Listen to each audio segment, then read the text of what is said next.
Mi primera novela se publicó en 1981. Yo comencé a escribir tardíamente y se hicieron muy pocos ejemplares porque se publicó con subvención del Ayuntamiento de Valencia y que yo sepa se distribuyó escasamente a 2 o 3 librerías. Bueno, esta novela no comienza así, sino que se basa, en primer lugar, en un accidente catastrófico que tuvo lugar en la autopista que recorría un puente, un viaducto, y allí los coches comenzaron a entrechocar entre sí. Llega un reportero con su cámara, sale del coche y ante aquella catástrofe, pues llevado por su profesión, empieza a disparar a fotografiar toda la catástrofe. Y en este momento, cuando está fotografiando, viene a su encuentro un automovilista desesperado porque sale de su coche en llamas y a su vez le persigue un camión.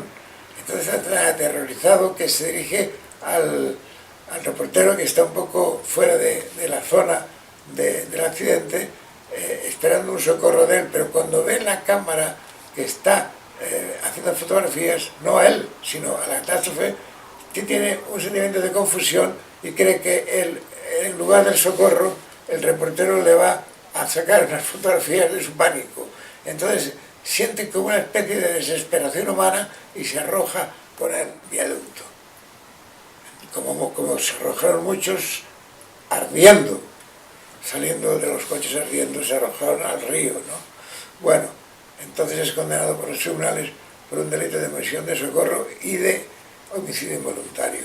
Él no se siente culpable en ningún momento porque él estuvo sacando fotografías de la catástrofe y cuando se le echó encima el hombre que se arrojó por el viaducto, él no tuvo tiempo, ni siquiera tuvo tiempo de saber qué pasaba o qué quería. Y no dejó de hacer fotografías porque estuvo, digamos, estaba tan sobrecogido como la propia persona que invocaba socorro. Bueno, lo que yo quiero aquí subrayar es el sentimiento de falta de culpabilidad del protagonista. Entonces, aquí comienza la novela, en este momento. La novela comienza con la condena del reportero. La originalidad de la novela estriba en que se aplica una teoría penal que no se ha aplicado a ninguna legislación, pero que en mi novela sí, y es la sentencia indeterminada. Los tribunales no condenan a una pena fija, sino a una pena que dura tanto como la rehabilitación, la sanación moral del recluso.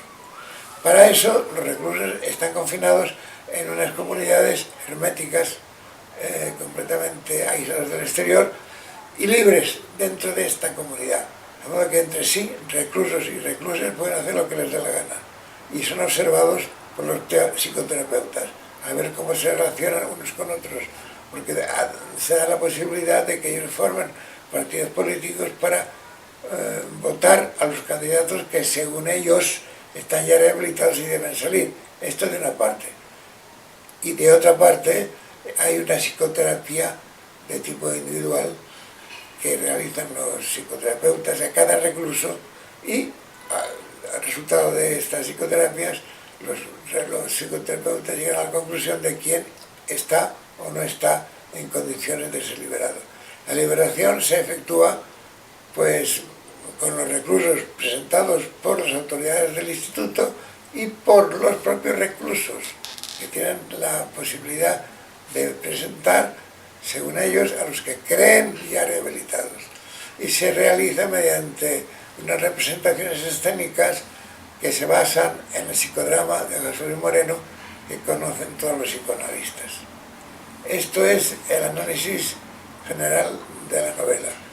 El problema fundamental que se plantea aquí es el de la culpabilidad del reportero gráfico.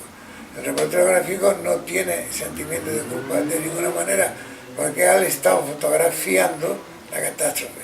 No fotografiaba al que venía a que le pedía socorro, sino que en el momento que estaba fotografiando se le acerca un señor pidiéndole socorro. No tiene ni tiempo para frenar a la máquina, está ya, digamos, embalada en el reportaje. Pero este hombre le ocurre un ataque de pánico y antes de llegar a los brazos del reportero, desesperado, se arroja con el viaducto. Él no siente culpabilidad de ninguna manera, de ninguna manera. Y entonces el psicoterapeuta tiene que hacer grandes esfuerzos para que poco a poco él vaya viendo en el interior de sí mismo, mediante las técnicas psicoanalíticas al uso, pues el grado de culpabilidad y de negligencia que él ha demostrado desde que llegó al coche hasta que se arrojó el hombre al río. Es decir, que los intereses profesionales estaban primando sobre los intereses morales, que era la salvación del hombre, es anterior a cualquier otra actividad de tipo técnico o profesional. Esto él se da cuenta a lo largo de la psicoterapia, pero de momento él no tiene esa conciencia y adopta una postura rebelde, totalmente rebelde, incluso con el psicoterapeuta. Pero poco a poco, mediante una serie de pruebas que no voy aquí a relatar porque haría interminable esta entrevista, el reportero llega a la convicción de que es culpable porque no su profesión lo ha, digamos así, desencaminado de la rectitud moral, de tener en cuenta a los demás antes que a su profesión. Esto choca bastante en la actualidad, porque la gente tiene en cuenta sus intereses personales, no los ajenos. Pero hay circunstancias en que se ponen en entredicho este sentimiento de los intereses propios y los ajenos. Se ponen en entredicho cuál de los dos debe prevalecer. Según las circunstancias, debe prevalecer el interés de los demás sobre los egoístas de uno. Pero esto es muy difícil que en la vida se vea con claridad. Y aquí, precisamente, el reportero gráfico es engañado por el propio inconsciente que le dice: no, tu misión es traer fotografías por encima de todo y déjate de fantasmas éticos. Esto es lo que la celada del inconsciente, no es la del yo consciente.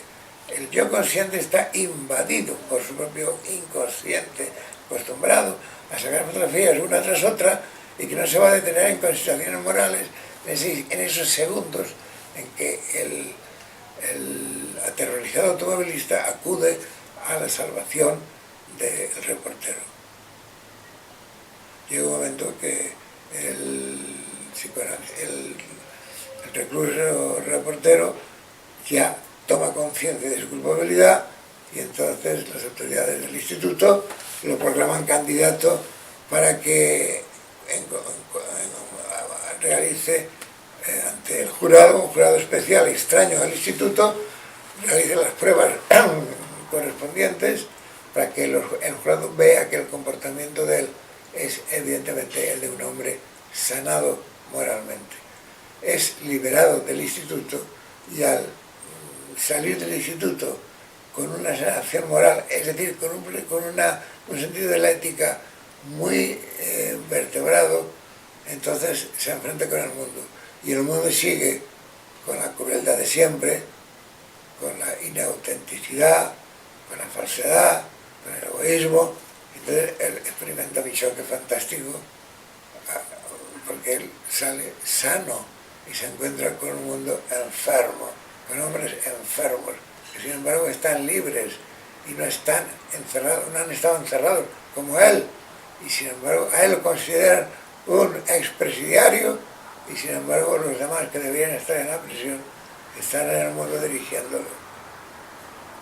Esto es, en resumidas cuentas, la novela de Las personalidades perdidas, que se publicó con el nombre de Crates, Emancipa-Crates, y cuyo título ha sido variado porque la gente no entendía el título, no sabía lo que quería decir, y que no quiere decir otra cosa que el hombre se emancipa a sí mismo. ¿Cómo? Con el autoconocimiento. Eso es lo que quiere decir el título. Es una frase de un filósofo griego, Crates concretamente, un discípulo de Diógenes, que un día abrió su túnica y dijo: yo no tengo ni poseo más lo que veis. Es decir, un hombre desprendido de todo, que solamente atendía a su conciencia, al conocimiento de su propia naturaleza, y que te enseñaba todos los demás bienes materiales.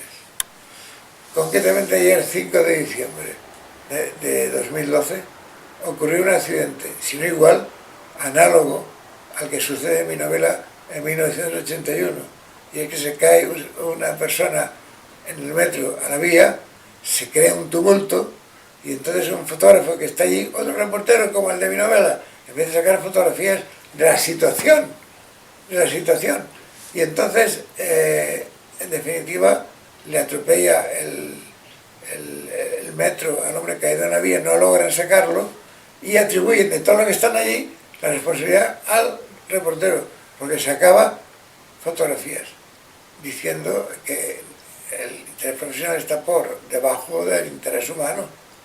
Y entonces se crea una polémica ahí tremenda, y este reportero hace de cabeza de turco, y de todos los responsables que estaban allí, el único que parece responder es el fotógrafo, el reportero, porque estuvo sacando fotografías continuamente.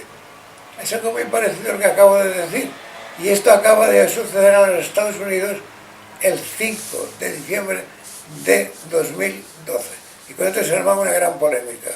Pues entonces lo que tienen que hacer los Estados Unidos, que son tan poderosos, es crear un instituto como el que yo he creado, que se llama Instituto de Inadaptados Sociales, y entonces llenaron de psicoterapeutas y de técnicas adecuadas para sanar moralmente a los ciudadanos que están enfermos y que debido a su enfermedad vulneran continuamente la ética y todas las reglas normales de una civilización que ellos creen